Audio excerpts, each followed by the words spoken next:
Hi everyone, my name is Tracy Nieuwenheyzen-Petersen. Some might know me as a social worker, some might know me as a person, some might know me as a business owner or the founder of Social What Pty Ltd. Today, um, yes, let's just first get the elephant out of the room. I am not looking perfect. The light in the video sucks. I am sitting on my bed. I am in my comfort zone because this is a personal story.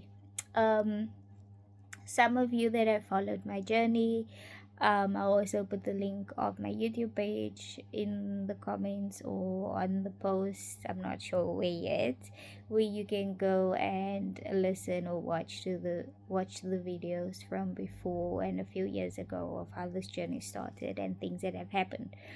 So I'm coming to continue some of the story of my journey with my mom and her dementia. The reason why I started sharing stories and particular events and experiences was because when I had to accept her diagnosis, there's a lot that I was going through, and when it hit me and I hit rock bottom, I didn't know where to turn to, and finding my way through the journey and things led me to thinking that there are others out there that might not, know what to do either and might get something from my story.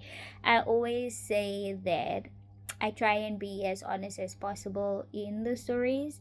Also, not trying to badmouth anyone in my story, and also try to highlight that my version of the story is my perspective. Everybody has their own perspective or their own version of what happened and what stands out to them. All I can do is share how I experienced it.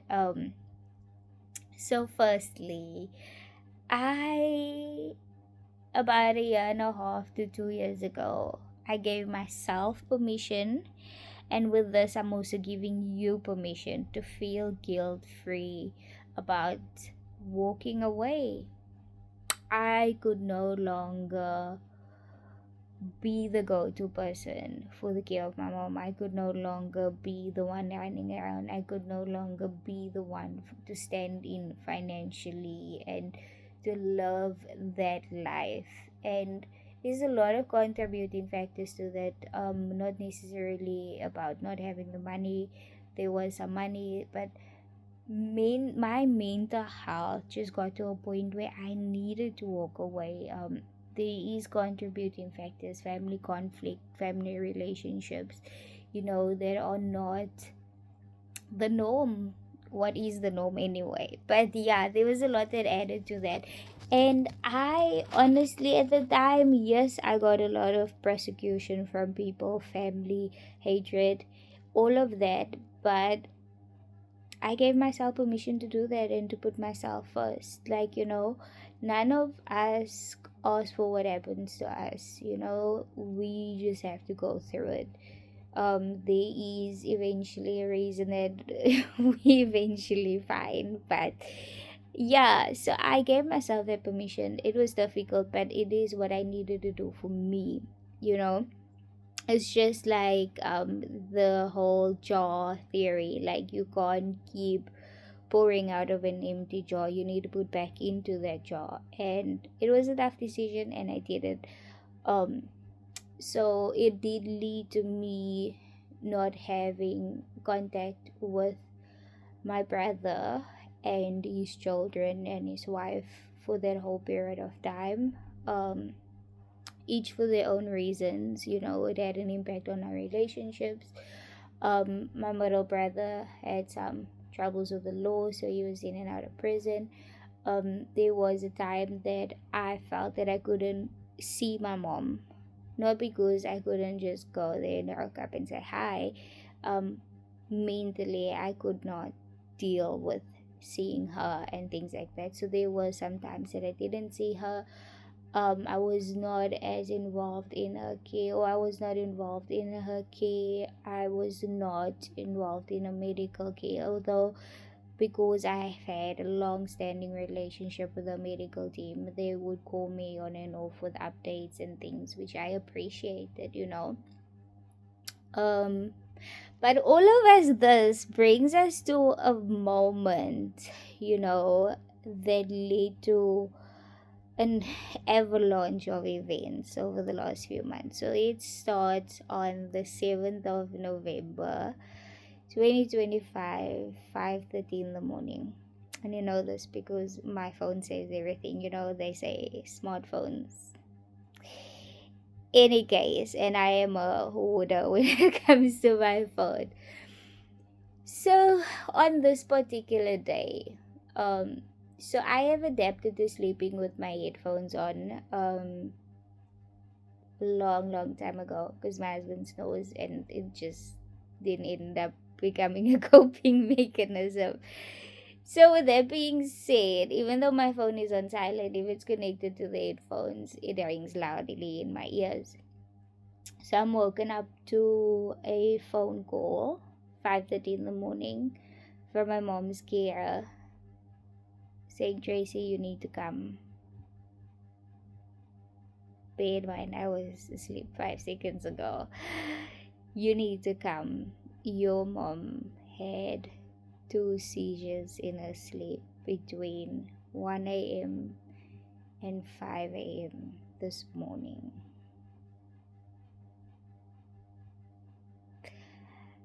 I keep quiet for a moment in the video intentionally because that is exactly what I did on that phone call. Um, and having been with my husband as long as I have, 14 years living together, for some it's not long, but we have a very tight bond and connection, and instantly in his deep sleep he could sense something is wrong, and he woke up and he's like, "What's going on?" And that snapped me out of that moment of silence on the phone. And I'm like, "Okay, um I'm gonna get a hold of my brother. We coming." That's all I said. Not even knowing if I can get a hold of my brother or if we are coming. But moral of the story also is that in this year and a half to 2 years, my brother ended up moving closer to where I stay. I've never been to his house. I didn't know where his house was and all of that. And I'm like, giving it a shot. I call my brother. Knowing if I don't, not even knowing if he's awake, if what's happening in his life, because we haven't spoken in all this time. The first time I call, he doesn't answer. I'm still running up and down trying to get done because whether he's gonna answer or not, I'm gonna go to his house, be that stalker person. The second call he answers, and I'm like, "The carer that just called, this is what she said." I'm like, "Are we going to the hospital?" He said, "Yes." I'm like, "Can I go along?" Because at this stage, it's not assumed that he wants me along or that I'm welcome or anything. And he's like, "Yeah, sure." I'm like, "Okay, I'm getting done dressed. I'll be at your house in 10 minutes."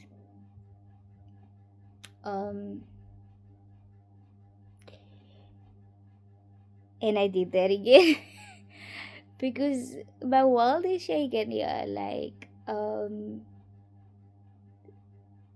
it's I eventually called my mom's care back. I said I got hold of my brother, we're on our way, get my mom ready, pack her clothes. We don't know if she's staying in hospital, what the situation is, but we'll be there shortly. And even though I don't live that far from my brother, I'm like to my husband, "Please request an Uber so I can get to my brother's house." I get there, he's almost done.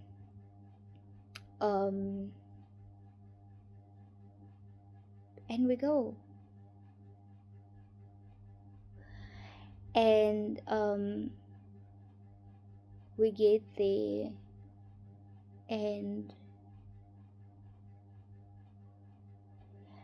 I I look at her and I literally thought, this is the end.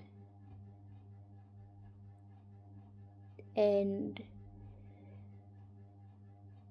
when I say that is, I truly mean it. Sorry, I'm doing things with my eyes. It's tears. Um, she was not responding. So yes, my mom is not really verbal. She can say one or two words, or she'll laugh here and there. She can't follow a conversation. She does understand what we're saying and she does know who we are, but she's non-responsive. Her eyes are like omgedop. I don't know what you call it in English at this time. So being bilingual, one language sometimes leaves you, but it's like in the corner of our eyes. Both the eyeballs are like literally up in the corner. Her head is also that way.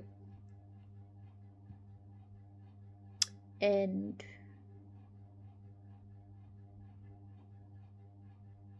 I'm standing there, and the gear is talking to me, and she's saying, going over and over and this. And yes, it's going in, but my body is not responding. And my brother eventually picks up my mom, puts her in the car. He asked questions of where everybody was, what happened, bear in mind, in that very week, he was at the doctor with my mom, which I was aware of because her arm was swollen. We got a call, her arm was swollen and things like that. And he was on this day, the 7th, going to take her for x-rays because the doctor at the time. So I am going to name drop not doctors but medical facilities. So my father was in the military, so my parents go to the military hospitals to more nine sai. So he had taken her to nine sai, which is like a sick bay, or other people would say like a day hospital type of thing. The doctors said to him, no, they don't believe that it's broken, just think it's swollen. No one could explain to us what happened. None of the carers could explain to us what happened. But my brother insisted on getting a form or referral for x-rays. So on the 7th, he was going to take my mom for x-rays. So we obviously have this form as well, with this intention. And all the way to the hospital, this woman is just looking in the sky. She's not responsive. She's not a normal self. I think that was like the longest drive in my life. Now we also have this awkward moment between my brother and I, because we haven't spoken in forever. But also, we don't have a normal sibling relationship. So it's not the year and a half or 2 years that makes it awkward. It's the fact that we are 18 years apart. And also, we have the sibling relationship where we only speak or see each other when there is something happening in the family, you know? So, yeah. So we are on our way to the hospital. And all you're thinking about is this the loss? What is gonna happen? But like once you snapped out of that and you're now in go mode, you're like, okay, when we get to the hospital, we need to go to the casualty side, we need to go get a wheelchair, we need to go book her in. My brother then needs to go park the car, we're going over all of that. And that is where the piece ends, guys. So that is also where I'm gonna end this video. Number one, we got to the casualty and we each knew what to do. But that is also where the trauma area starts, and where the anger and the emotions and the state of our medical system, and the lack of rapport from medical staff, and job dissatisfaction, and